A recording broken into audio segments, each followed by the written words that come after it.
Okay, today we are starting flotation. Now, before going through flotation, we should first go through these three special cases. Now, when a body is submerged in a liquid, always two forces acts on it. One is the gravitational force or the weight of the body which acts downward, and another is the upthrust or buoyant force which acts upward. Now you know that weight or the gravitational force always acts vertically downward and it acts through the center of gravity of the body, G. And the buoyant force always acts upward and it acts at the center of buoyancy. And what is center of buoyancy? That is the center of gravity of the displaced liquid. Now with respect to these two forces, the following three cases may occur. Now the first case, if the weight of the body is greater than the upthrust. Now if the weight of the body is greater than the upthrust, what will happen? The weight is greater and therefore the body sinks. So in that case the body will sink. Then case 2 is that when weight of the body becomes equal to upthrust. Now when the weight of the body becomes equal to upthrust, that means it is in equilibrium. So that means it will neither go downward nor it will go upward. Okay. So it will neither go downward nor it will go upward. And that is the reason it floats in this way. That means it floats with its surface just under the surface of the liquid. Because here the weight and the upthrust is equal. So therefore it is in balanced position, it is in equilibrium position. And case 3 is that when the weight of the body is less than upthrust. That means upthrust is greater. That means you can say upthrust greater means the weight of the displaced liquid is greater than the weight of the body. And if the upthrust is greater and the weight is less, then what will happen? There will be an upward force. Upward force is greater than the downward force and therefore the body rise up, and after reaching at a certain point it stops and it floats in that way. Okay, so that means the body floats with its surface above the surface of the water. That means the body gets partially immersed in liquid and it floats in that manner. Okay. Now this part is very important to understand. Okay, now I am rubbing this. So you should first copy this. It's very important.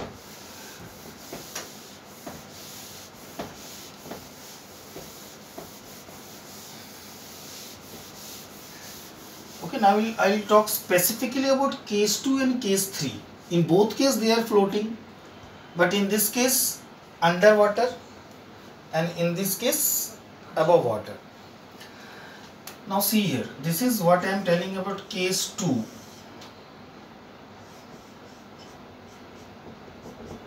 Case 2, this one. So in this one what happens?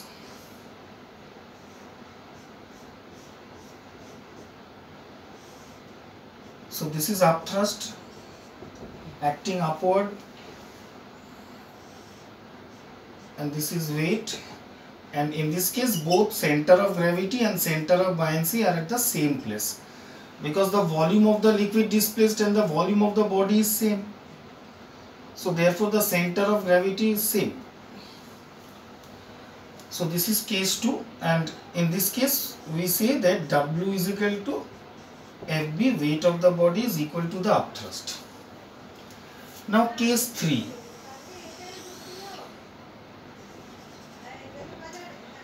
Now case 3, actually we are telling what? Ki weight of the body is less than upthrust. And the body floats in that case, but the surface of the body above the surface of the liquid or water. Now just try to understand here, upthrust is greater. That means when the body is completely immersed. Now imagine I am forcefully immersing it, because you know this body is, because in case 3 if you have seen, the case 3 is body is floating like this. But imagine that I am forcefully pushing this body down just under the water. In that case, in that situation, W is less than FB in that situation, and therefore I am getting an upward push, because now this FB is greater than W weight. But as I leave my hand, now since the upthrust is greater, this body is now pulled up. Now it pulled up. Now at present you can see when I am forcefully, I am just dipping it in this liquid, it is displacing more water and therefore it is producing an upthrust, and that upthrust is greater than the weight of the body, and therefore I am getting an upward push.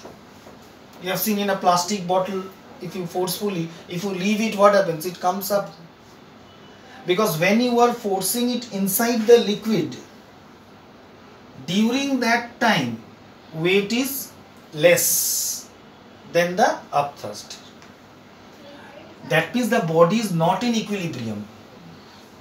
Here the body is in equilibrium, so it cannot neither go down, neither can it go up. But in this case the body is not in equilibrium, because there is no balanced force. The upward force is greater, downward force is less. Now upward force is greater means now this body is pushed upward. So as soon as I leave, what happens? The body moves up, but after moving up, it reaches to a certain point and then it stops. Why? Because at present the upthrust is greater, because it is displacing more water. Now as I leave my hand, since the upthrust is greater, now the body is rising up, and the body is rising up. As the body is rising up, the weight of the displaced liquid becomes lesser and lesser, right? Because now less part is submerged. Naturally a time will come when the weight of the body will become equal to upthrust, and in that position the body stops. So ultimately in this case, although the upthrust is greater, but in this floating position, if I say, in this floating position always it is W is equal to FB. So in case 2 also it is W equals to FB practically. In case 3 also at this position it is W is equal to FB. But the difference between this and this is it is due to that upthrust, because in case 3 the upthrust is greater than case 2. So in case 3 what happens? Since the upthrust is greater, the body is rising up, and as the body is rising up, now less amount of water is displaced, and a time comes when the upthrust become equal to the weight of the body, and during that time the body stops there. And if you have seen in case 1 and case 2, the position of center of buoyancy and center of gravity is same. But in case 3, the position of center of buoyancy and center of gravity can't be same, because center of gravity means the center of the body itself. So the center, suppose try to understand in this figure properly, and it is say like this. Now the center of gravity of this body may lie here at this point, so this is G. But the center of buoyancy means the center of the gravity of the displaced liquid, and the center of gravity of the displaced liquid may be this, and therefore from this point the weight is acting W, and from this point, that is B, the center of buoyancy, the buoyant force is acting.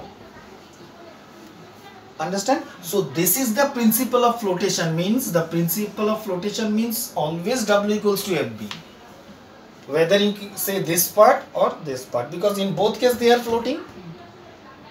In this case also W is equal to FB, but in this case also at this position W is equal to FB. And now why at this position W is equal to FB? Because in fact here buoyant force is greater than the weight of the body, and therefore the body is floating with its surface above the surface of the water. Understand? So very important to understand this part. So from here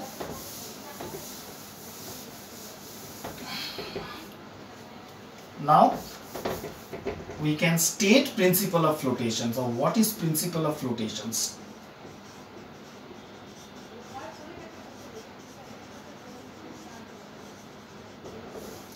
Now it states that for a floating body,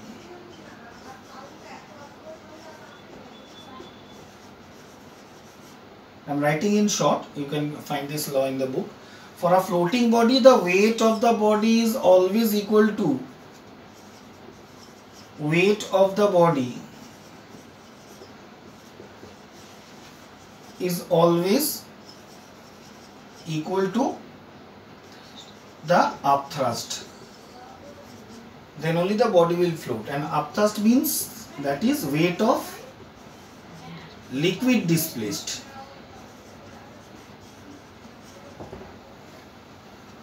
By the immersed part.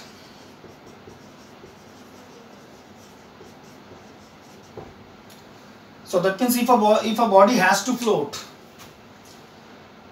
then we should make sure that it is made in such a way such that it displaces as much water which is equal to its own weight. So that is the principle of flotation, then only the body will float.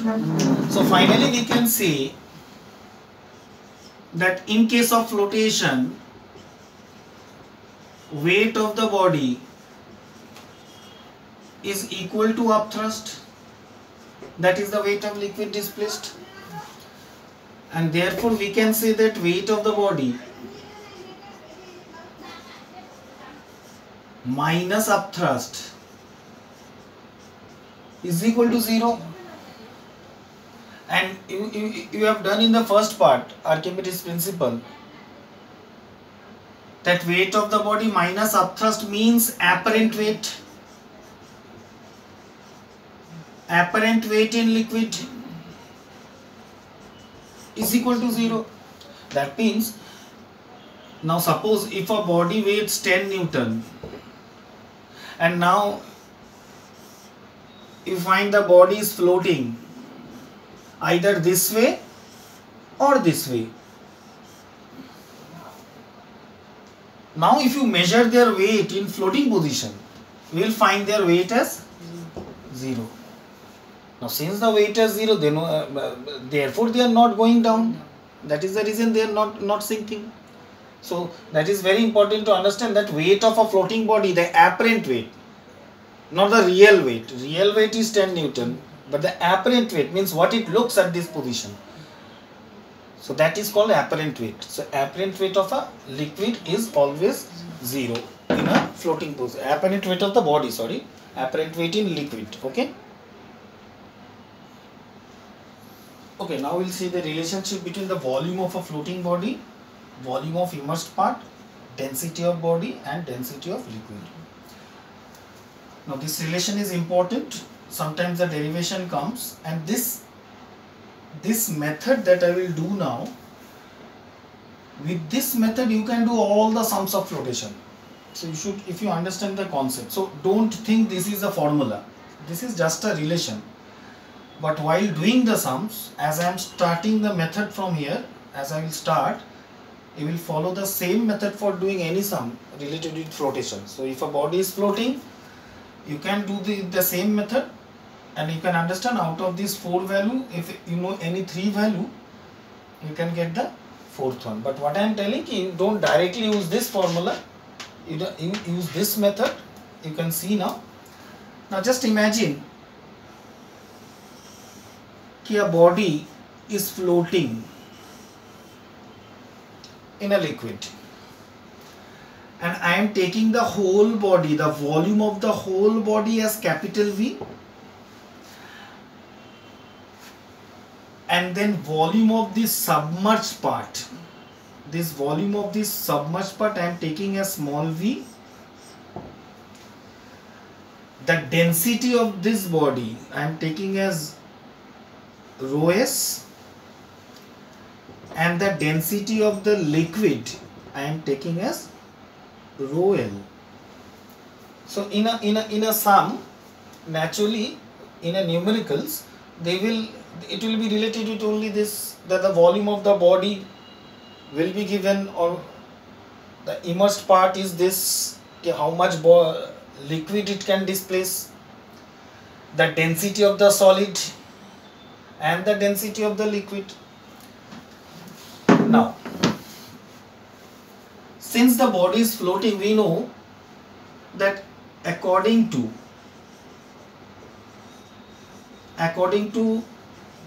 principle of flotation.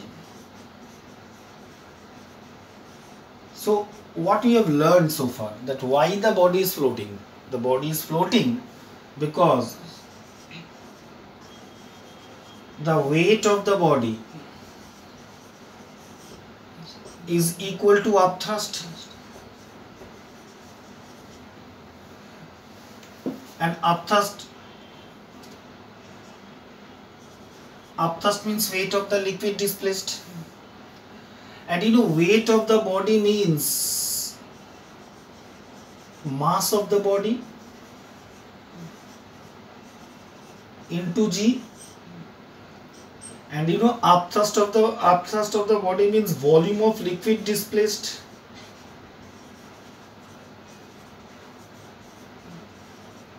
into density of liquid into G, right? So you can understand when doing the numericals related with flotation, you will always start from here, and now slowly you can understand, you know how to calculate the weight of the body, and you know how to calculate the upthrust. Put all those values, all the value that you know, and out of that value one value will be unknown, so you can get that. So you understand, don't use directly this formula. I am proving this now, but I will not learn this, that V by V is equal to rho s by rho l. No, not like that. It is just a relation, but while doing the numericals, you should always do in this method that I am doing now. Now see, G and G get cancelled. Now you know mass of the body means volume of the body. Now volume of the body, what I have taken as the volume of the body is capital V, volume of the, so that is capital V. And in while doing numericals, they will give you the value. We will put that value here. And mass of the body means volume of the body into density of the body. So density of the body is rho s. And similarly, volume of liquid displaced means volume of immersed part, this part, and that we have taken as small v. So this is small v into density of liquid we have taken as rho l. So finally we can say that rho s by rho l is equal to small v by capital V. So that is small v by capital V is equal to rho s by rho l. Understand? So finally we can say that is, this small v means volume of immersed part by volume of the body. So volume of the body. Rho s means density of solid by, this will be rho l, density of liquid. Understand?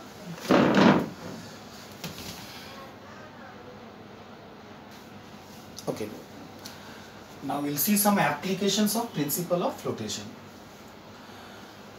Okay, there are many applications, but I am just discussing these 4 important application. Others application you can find in your textbooks.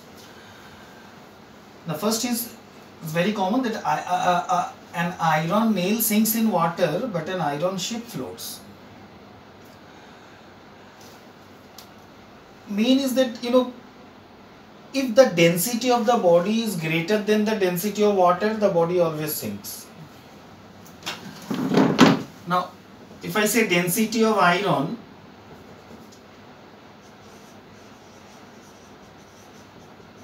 is 7.9 gram per centimeter cube, and density of water is 1 gram per centimeter cube. So naturally iron is much heavier than water.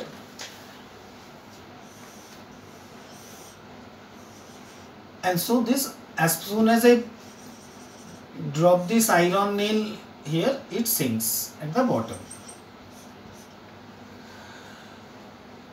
Why? Because the density is greater and its volume is also less. So now, since its volume is less, very less, therefore only the density is greater, because because this is solid iron, it's not hollow. Iron nail is solid. So its density is greater, its volume is also very less, so it cannot displace much water. So naturally its density remains 7.9. But since density equals to mass by volume, that means density is always inversely proportional to volume. So if I want to decrease the density of a body, I can increase the volume of the body. Now here the volume is very less, so the density is greater, and therefore W is greater than upthrust, and the iron nail sinks. But an iron ship is made very big and hollow from inside. So hollow from inside means it contains air, so the volume is much larger. Now its volume is so large that its density becomes less than water. And hence what happens, as soon as it is immersed in water, since its volume is very less, it floats. And only a very small part of the ship gets submerged in water. And this submerged part displaces as much water since its volume is large. So this submerged part displaces as much water whose weight is equal to the weight of the ship, and therefore it is floating. Understand? Now imagine if I melt all the metal of the ship and then convert this ship into a solid ball like this. Now this same ball will sink in water. Although the weight of this ship and weight of this ship is same, because the same quantity of metal is here, but its volume is less. It is displacing very less water. Although it is immersing full, then also it is displacing very less water, whose and that weight is less than the weight of the ship, weight of the ball. So understand? So hence a ship floats in water because it is made very large and hollow. Okay. Now this is also easier, you can understand, easier to swim in sea water rather than in fresh water, because we know upthrust is equal to volume of the liquid displaced into density of the liquid into acceleration due to gravity. So greater the density of the liquid, greater will be the upthrust. Now if I compare the density of sea water and fresh water, sea water is greater because it contains mineral salts.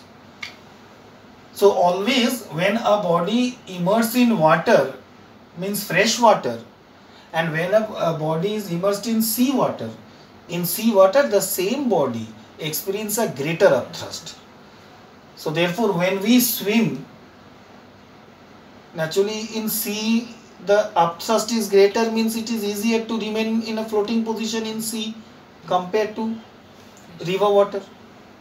So therefore it is easier to swim in sea water rather than fresh water. Okay. Next is flotation of submarine.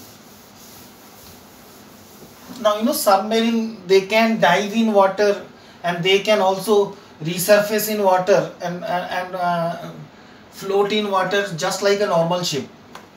And that same submarine can also dive inside water and it can travel underwater. That is a submarine. Now submarine is designed in such a way that submarine contains two tanks, and that is known as ballast tanks. Okay, so these are the ballast tanks,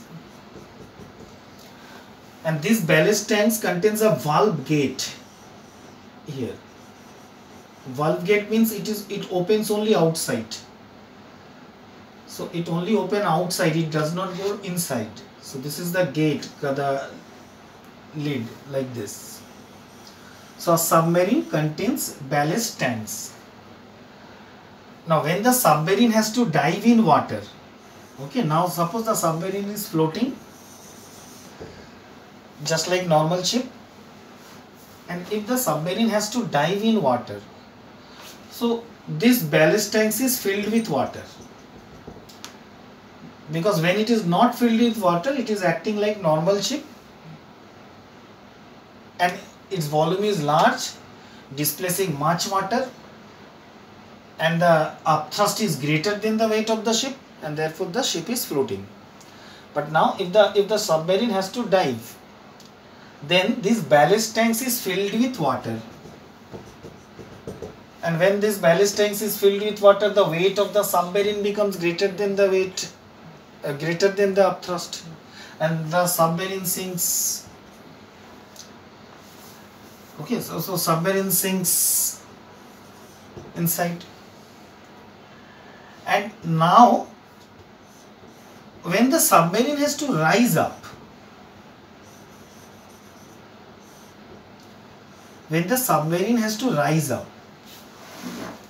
then water from the ballast tanks is thrown out like this, but you know it is underwater.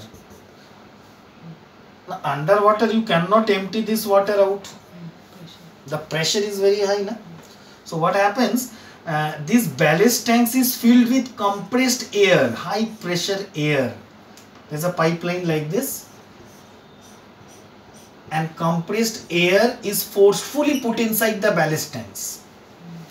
When that compressed air is forcefully put into the ballast tanks, the water pressure forces this gate to open outside, and all the water forces are forced out. And then when this pressure is really released, this valve automatically closes, and now no water gets inside. So that means the ballast tanks is emptied. So you can understand how the ballast tanks is emptied. The ballast tank is emptied by allowing compressed air inside the ballast tanks, which forces the water from the ballast tanks to get out. And again the density of the ship becomes less, means the weight of the ship becomes less than the upthrust, and now the submarine slowly it rise up. Understand?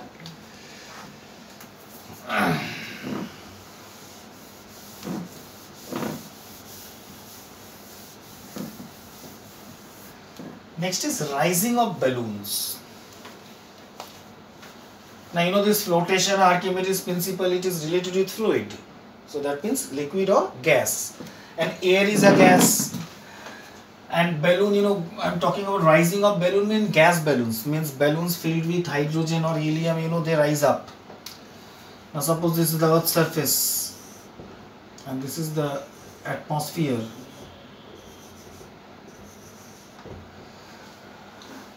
And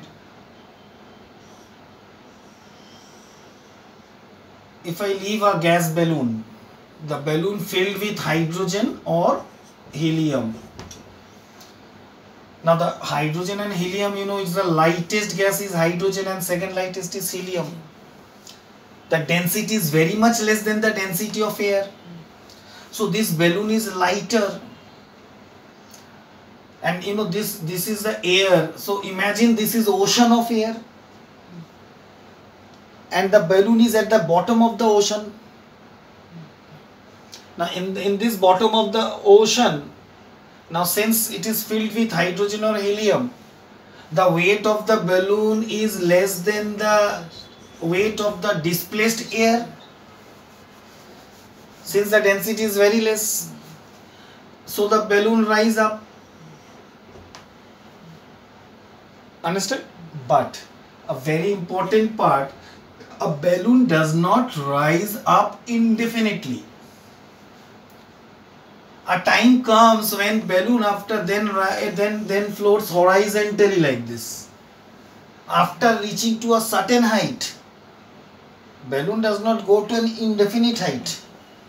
After reaching a certain height, the balloon start flying horizontally. Now what is the reason? You know, this is atmosphere. You have studied in atmospheric pressure that as we go higher and higher, I'm just giving the arrow upward, the atmospheric density, the density of air decreases. As you go higher and higher, what happens? The air density decreases, and you know, upthrust is equal to V rho G, where rho means the density of the liquid or density of gas. Here it is gas. As the density decreases, the upthrust also decreases. So as the balloon is rising up, the density of the air is also decreasing and decreasing and decreasing. And as the density is decreasing, the upthrust experienced is also decreasing. Naturally, a time will come when that upthrust, means that buoyant force, will become equal to the weight of the balloon. And as soon as because at present you can understand at this level the upthrust is greater than the weight of the balloon, and the balloon was rising.